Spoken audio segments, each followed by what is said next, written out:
Salut tout le monde, j'espère que vous allez tous bien, que vous êtes bien confinés et que cette période un peu relou continue de bien se passer pour vous. Aujourd'hui un peu de contenu technique à nouveau. L'idée c'est de vous montrer les différentes étapes pour parvenir à travailler le handstand, l'équilibre, d'accord?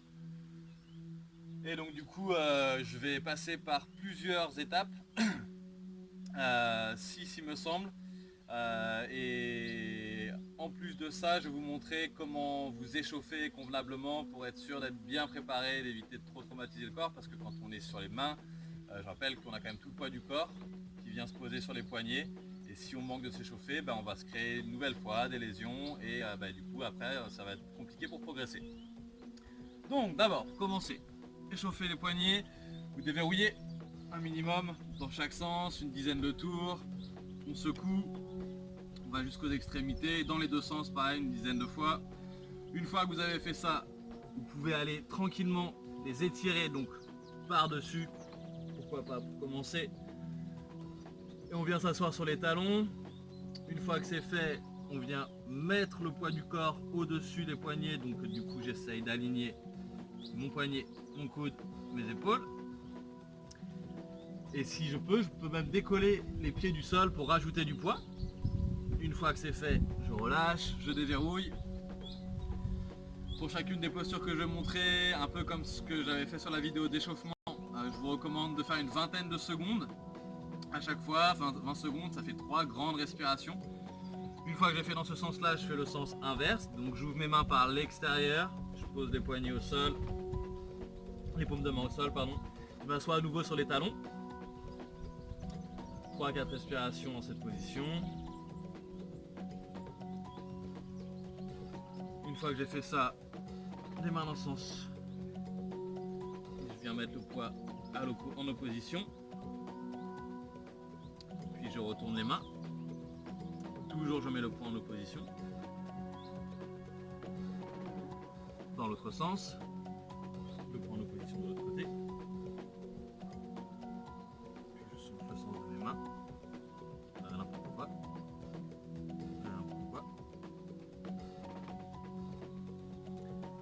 Et je relâche une nouvelle fois. Et une fois que j'ai fait ça, je les échauffe en dynamique. C'est-à-dire que je vais faire plusieurs appuis dessus, multidirectionnels. Donc dans tous les sens, ça peut, mes mains peuvent aller. Et pour ceux qui le peuvent, vous mettez carrément en position de gainage. Pourquoi ça? Parce que dans l'équilibre, ça va être nécessaire d'avoir l'ensemble du corps qui reste gainé pour faciliter votre prise d'équilibre et pour maintenir les alignements qui derrière feront que vous forcerez moins. Donc, pour commencer, d'abord, on va revenir sur une dernière partie d'échauffement parce que vu que dans les étapes à travailler, je vais vous faire travailler le free step.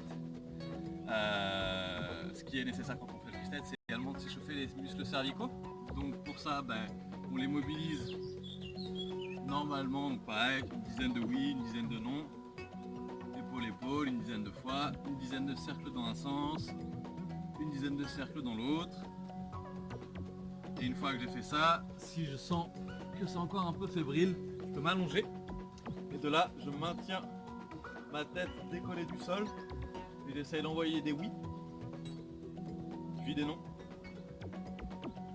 puis des cercles, pareil, une dizaine dans un sens, une dizaine dans l'autre sens. Et une fois que c'est fait, je peux démarrer. Et donc pour commencer, on va passer sur le free step. Le free step, l'idée c'est de venir en appui sur la tête. Et pour ce faire, je dois former un triangle avec les mains et ma tête. Donc je pose mes mains à peu près à hauteur d'épaule, d'accord? Un peu plus large si vous avez besoin pour maintenir un peu plus de stabilité. Une fois que c'est fait, ma tête je la pose loin devant pour pouvoir voir mes mains. Je vais avoir mes mains dans mon champ visuel là. Et une fois que ça c'est fait, j'essaie d'avoir mes poignets alignés avec mes coudes sur à peu près un angle droit ici. Et quand j'ai réussi à me poser dans cette position là, je vais monter en poussant dans mes pieds pour décoller mon bassin.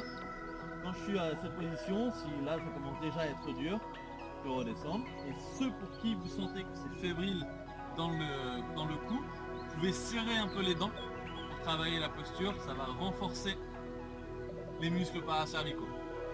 Une fois que je suis ici du coup, arrivé à cette position-là, pour aller à monter sur ma tête uniquement, je vais décoller un pied en premier, poser mon genou sur le coude, et une fois que j'ai fait ça, je pousse bien dans mes paumes de main, je contracte mes abdos, et je pose l'autre pied, l'autre genou sur le coude, pardon. Et une fois fait, si je me sens, je pousse toujours bien ferme dans mes cervicales, toujours bien dynamique dans mes paumes de main et toujours bien dynamique dans mes abdos. Et je pousse dans mes paumes de main et donc dans mes bras et je maintiens mes abdos pour monter et lever mes jambes. Tâchez de les monter en restant ce qu'on appelle piqué, ça veut dire légèrement incliné vers l'avant, sans être trop regroupé, mais simplement pour avoir le bassin qui reste droit. Si vous envoyez le bassin vers l'arrière, le problème que vous allez rencontrer, c'est que vos cervicales risquent de forcer un peu plus, ça devient un peu trop dangereux à mon sens. Donc du coup, j'essaye de toujours avoir pareil mes pieds dans mon champ visuel, et je peux les écarter, les resserrer, ça va demander un peu plus de force, et puis varier les positions ensuite.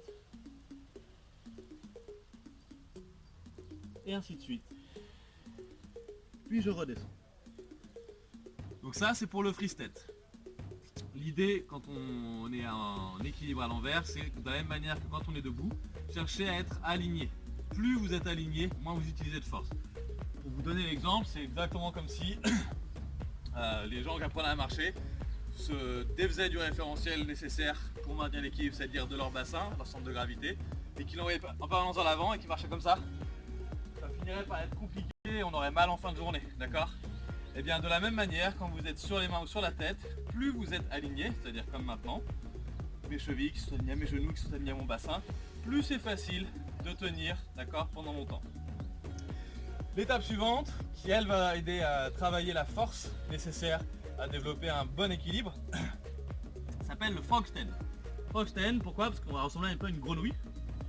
Et de là, je vais avoir donc mes mains toujours à peu près alignées à mes épaules sur mon départ. Et je vais monter mes genoux sur mes triceps. Les triceps, c'est la partie du bras qui se trouve ici.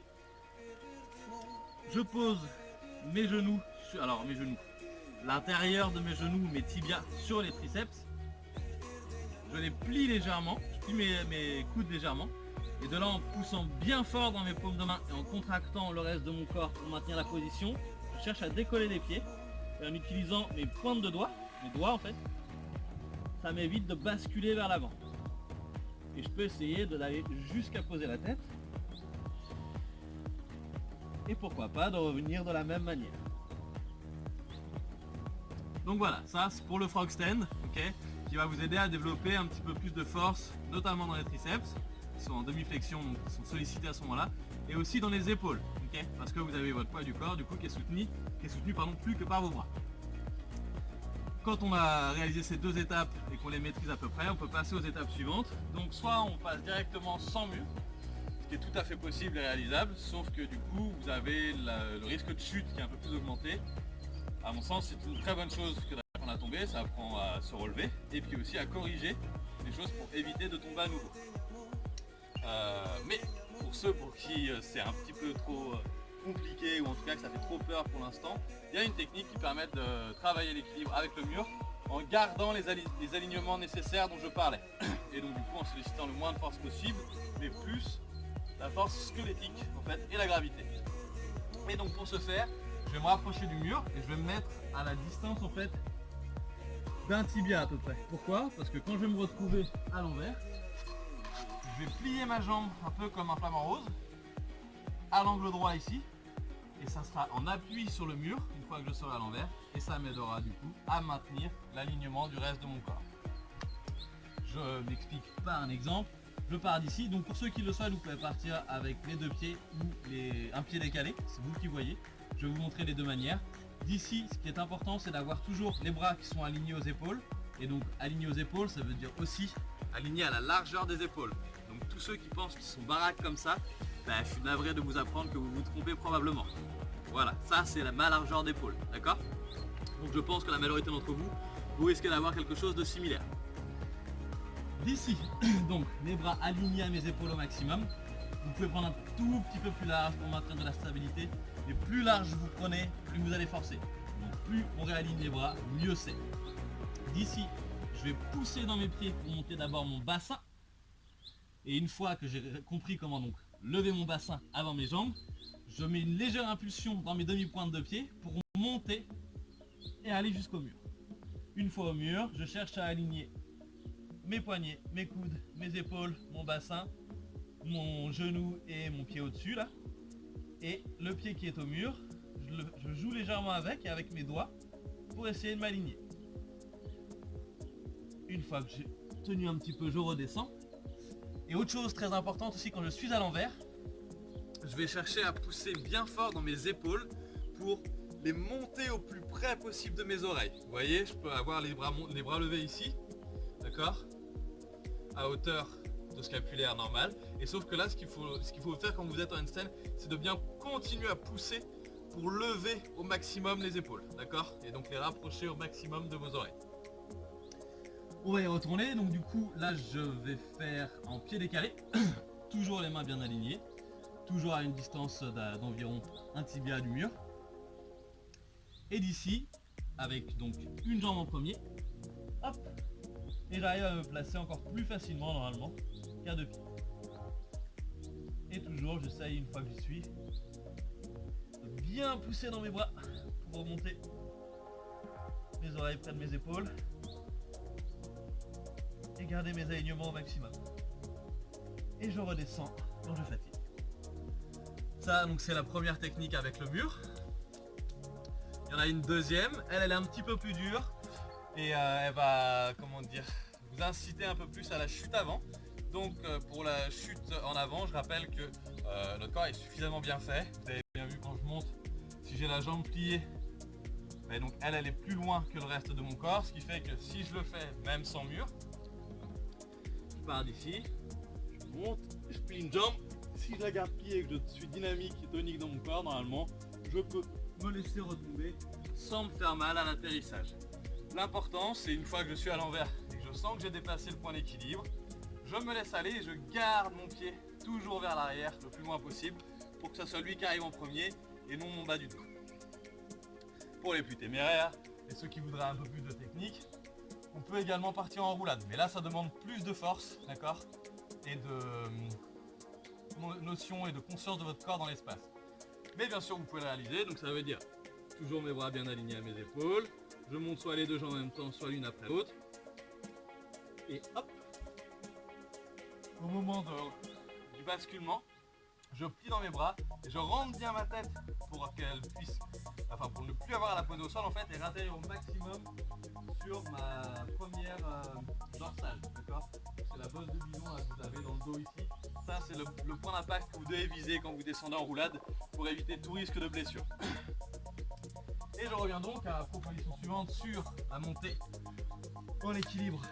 Donc on part de dos au mur pour se retrouver face au mur. D'ici, donc je pousse dans mes jambes et je garde mes bras bien alignés comme tout à l'heure. Je me rapproche du mur et je viens à peu près à une distance de pied. Comme si j'avais mes pointes de pied là qui étaient au sol. Mais là en fait elles sont au mur. Et de la même manière, je pousse bien pour maintenir. Je pousse bien, je disais, pour maintenir mes alignements. Et je décolle tranquillement mes pieds du mur et j'utilise mes doigts pour me retenir. Et si jamais je peux, j'ai encore la force, je descends par ici. Mais si à l'inverse, je sens que j'ai plus de force, je peux passer par le côté. Et ça nous apprendra à chuter en risquant le moins possible la chute avant. Donc, on est rendu à 4 techniques de passé, il me semble. La technique suivante, du coup, c'est sans le mur. Donc, je vous l'ai montré précédemment. Là, je vais insister un peu plus dessus en détail. Ce qui est nécessaire quand vous allez travailler l'équilibre, je le disais tout à l'heure, et je vais en parler tout au long de la vidéo à chaque fois, c'est d'aligner bien mes poignets, mes coudes, mes épaules, mon bassin, mes genoux, chevilles. Ok. Et pour faciliter ça, c'est mieux de le faire dans l'ordre. Donc, ça veut dire que le premier appui que j'ai au sol sont mes mains. Donc, mon poignet, mes coudes, mes épaules. La prochaine chose que je vais devoir aligner, c'est donc mon bassin. Okay. Ce qui signifie que quand je vais monter, systématiquement, je pousse suffisamment dans mes jambes. Mais ce que je veux d'abord avoir en l'air, c'est mes fesses.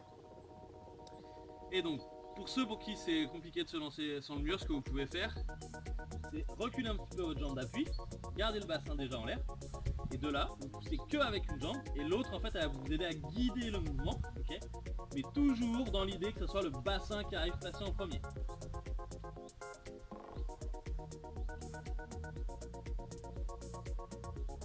Et vous pouvez vous y reprendre autant de fois que vous voulez pour y arriver. Et une fois qu'on y est, on pousse bien ses bras pour maintenir les alignements. Donc ça, c'est avec une seule jambe. Et une fois qu'on a bien compris avec une seule jambe, on peut essayer avec les deux en même temps. Ça va vous permettre d'arriver en groupé et donc derrière de déplier les deux jambes bien dans l'alignement. Donc d'ici, je pousse. Oups.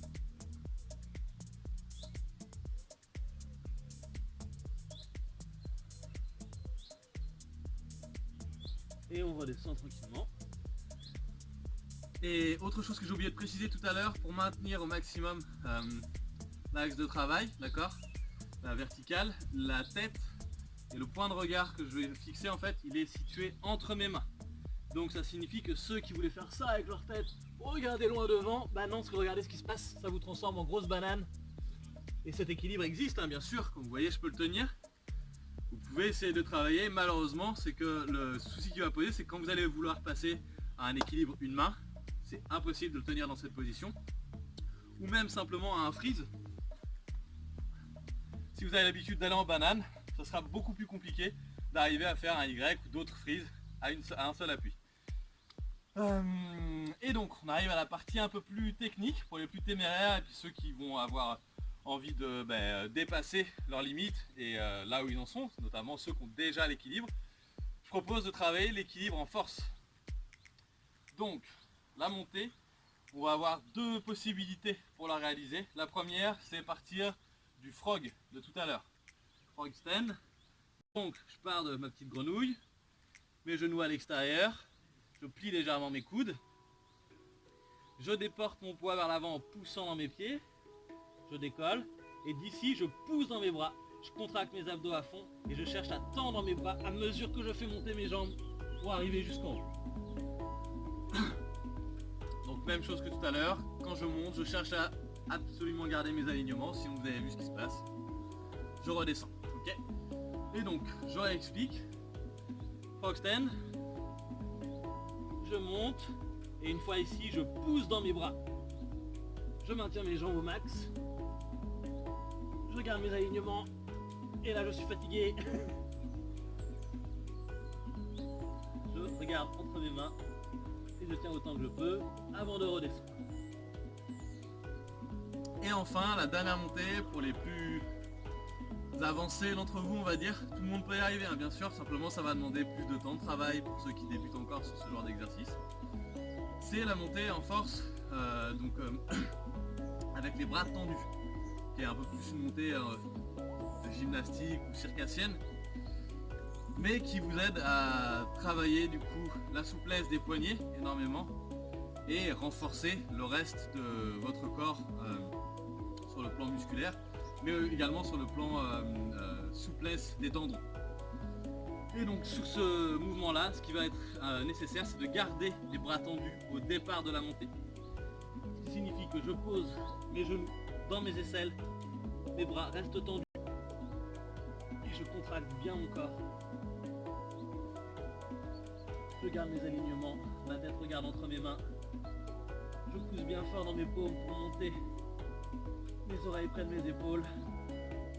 Je respire et quand je veux, je redescends, si possible, par le même chemin. Et enfin, pour ceux qui veulent se mettre un petit peu plus de challenge encore, ce qui va également solliciter un peu plus la ceinture abdominale, que vous habituez à la sentir, vous pouvez partir pour réaliser la même chose, mais avec la posture de départ en pompe ou en planche.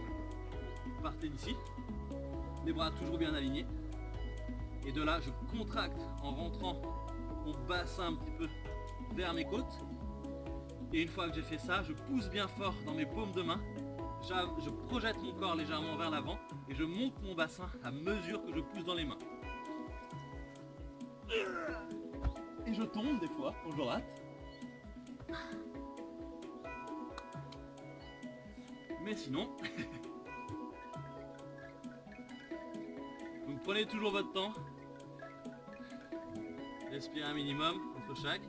Pensez bien à garder vos alignements dès le départ de la position. On se déporte vers l'avant.